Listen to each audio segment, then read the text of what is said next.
What a first half of the year we've had. I'm sure for many of you it has felt like a decade. Wrapping up the price action and performance of the first half of 2020, let's check in at the market desk with Katie Lyons. Hey, Kaylee.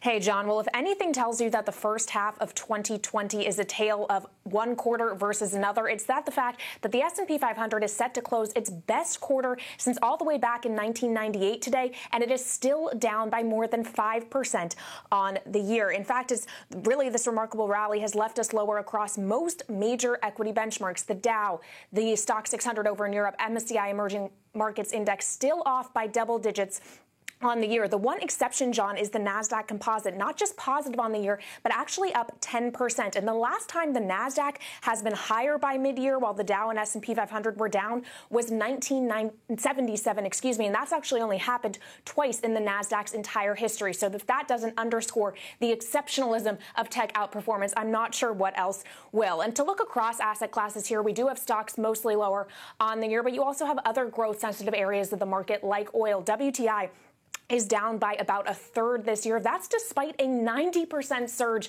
in the second quarter. Remember, it was also the second quarter in which we saw crude prices go negative for the first time. But if you were to look at another commodity, which is gold, a safer haven asset, still telling a bit of a different story. Gold is on pace for its best quarter since 2016, actually its seventh consecutive quarterly advance. And of course, that has happened in tandem with the stock rally. Why the difference between these two assets? Well, that largely has to do with the unprecedented stimulus that we've gotten, John. You can thank stimulus, really, in fact, for a lot of this rally that at times have seemed very disconnected from the fundamentals. And finally, I do want to end here on U.S. Treasuries. John, the first half of the year, the yield on the 10-year has come in 129 basis points. We started 2020 at 1.9%. Now we're down to around 62 basis points. And what we're looking at here is the Bloomberg Barclays U.S. Treasury Index.